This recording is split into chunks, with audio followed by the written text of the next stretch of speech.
Well, kind of tough times, and um, just want to make a short video, say, kind of give you an idea, about what it's like to be in the middle of the third worlding of the U.S. And, in my case, having a few years under my belt. Living in a campground. It was bought by a big corporation. They're only interested in money. They don't care about the kind of things that the people who originally started these nationwide campgrounds were interested in. Having a really nice family of parks, it was better than the state park system. That was their interest. Milton Colt started these places, but now they're caught up in a situation where the corporation, in order to raise money, they offer to let people, live here in RVs for a relatively small amount of money, $250 a month, 120 a month, rolled down payment, a few $100. You can live here, get a lifetime membership. So of course, a lot of older people who can't afford, $3,000 in rent for a one-bedroom apartment, things like that. That's how it is here. Went for it, but they didn't say anything about what kind of RV or anything you had to have. Of course, there'd be some common sense and some regular things that you had to have something that kind of wasn't completely, good working order and possibly, didn't look too bad. Too bad.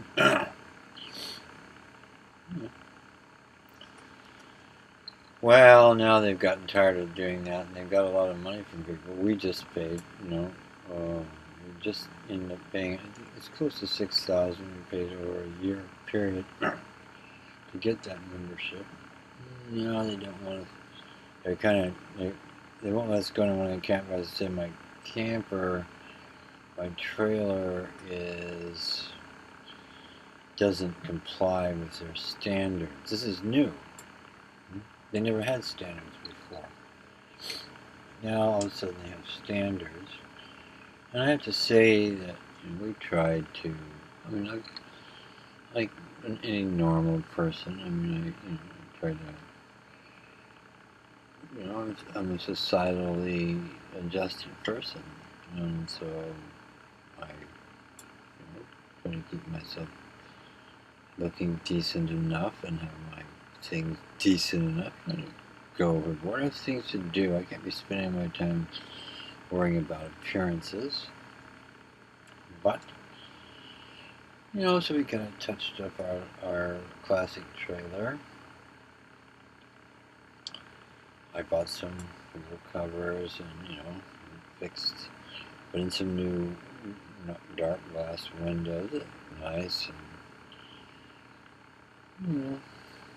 And, well, and then I added a side window air conditioner. Nobody said anything about it. But recently, they've got some kind of mad woman down in San Benito. I mean, she's beyond land and sea. If your Bondo, if you did some sort of passion, it wasn't nice and smooth and meet her standards, why you couldn't come in the park. That's how she is. If you didn't have all the same kind of curtains in your windows, why you couldn't come in. I had a little clip that was holding one of my little side windows so that it wouldn't drop when I was in the park. Just a small little clip used to hold papers together. Oh, she didn't like that. No, that didn't do. Then we had a toaster oven. We were sitting out on the, from time to time we run a line over to it, plug it in, and make hot dogs in it, or whatever we do. I don't use a microwave. I don't believe in them. I think they're harmful. An odd way to cook things in my view, so I use a toaster oven. It's a free country. I can do that, can't No, she doesn't want no residential appliances. It had to be, in her view, manufactured by the trailer or something. So, according to that, if you had a personal heater, why you'd be in violation of her rules. Stuff like that. Just sloppy. Of course, they're trying to protect themselves and clean up from street people coming in here.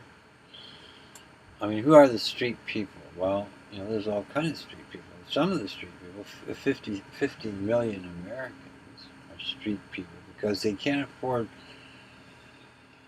get jobs, and they can't afford to pay these kind of rents, and so the whole idea that's perverse about it is that you can buy a perfectly good trailer for $3,000, $4,000, $5,000, sometimes even less. It's livable.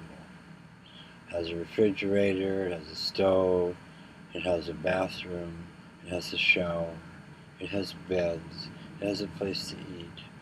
It's waterproof. It's a shelter. It's a good shelter. Nothing wrong with it. But in this country, the asset-driven type people, they don't want you to have a big fancy rig or a big fancy house that raises up their land values and their assets. They've brainwashed people into thinking anybody that owns a trailer is just trash. It's ridiculous. No. If you can't pay $3,000 a month, that's requires a job. If you pay $3,000 a month for rent, it means that you have to make $55,000 a year before taxes just to pay for some small apartment to live in. So that doesn't make much sense, does it? Well, of course it doesn't. But something that does make sense, like an inexpensive housing solution for all these people, they fight it tooth and nail. No, they can't live there. They can't live in a trailer. No, they can't live in a trailer. What's the sort of trailer's made for? Living in. A lot of wonderful technology goes into these trailers. Are lightweight, easily carried around. Anyhow, yeah. So we're looking at, I'm 73. We're looking at, going out in the street, not have a place in a couple of weeks, and because they reneged on their contract. But this is all part of third worlding, isn't it? Naturally, the corporations take over. They don't care about nothing. All they care about is money, and so people get trampled and caught in that crossfire.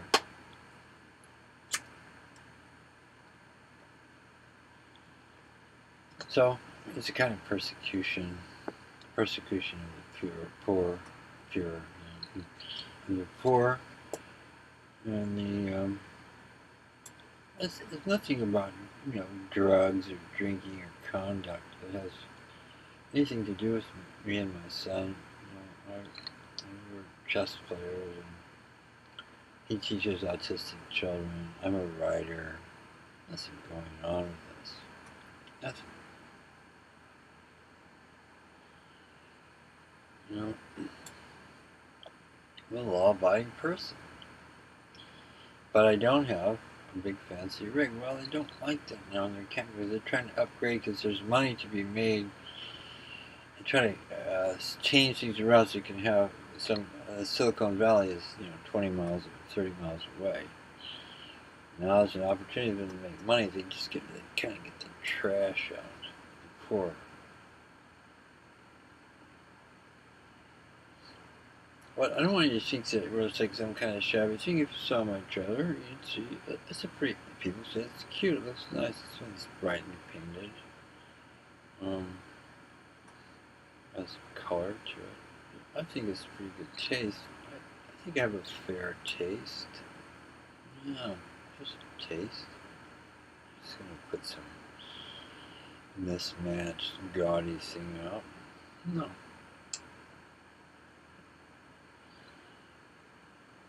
So, they're doing things. They're breaking the contract. They've broken the contract in many ways.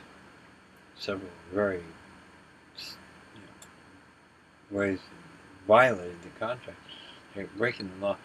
But they want to distract from that. They want to make us feel bad. You know, your trailer, it doesn't look, it doesn't, it's not up to standard.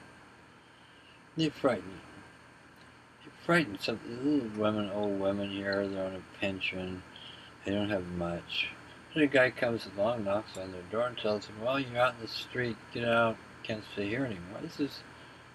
They took their last money, the money they had, and they bought a membership in this thing so they could have some kind of security. Well, it's gone. See? Terrorizing the elderly, abusing elder abuse. They're helpless. So we're kind of thinking, looking to mount a defense. Of course, the thing is, we don't want to mount a defense unless we're sure we're going to win. You know what I mean? Because and we're sure that we're protected against retaliation, because the first thing they probably do is want to get rid of you, troublemaker. In other words, you're exposing the trouble that they're causing. That's really what it is.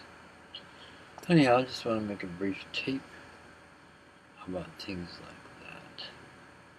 Hope you're all well. You can see, you know, it's stressful, and it's causes tension, and you know, we're not sitting around having a good time roasting marshmallows at this point. Earlier, we were having a pretty good time. You know, it's a struggle, but we still had a pretty good time. And I suppose as this gets worse and worse, we'll continue to have pretty good times from time to time. Man is pretty resilient. And the Almighty provides, and possibly, it seems, somehow, you can have some sort of a life in the midst of this madness. It's madness, really. Why is it madness? Because you have this wonderful, big, huge country. You got a lot of people in it. Most of them like to work. They're industrious. It's an industrious people, America. You might say anything you want about it, but they'll work. They work pretty good. You know? They work at things. They do things. They just lie around. Why then, since we have a big country, plenty of resources, lots of land, why couldn't everybody be having a good time? Why? You tell me. You answer that question. Okay? Alright, bye-bye.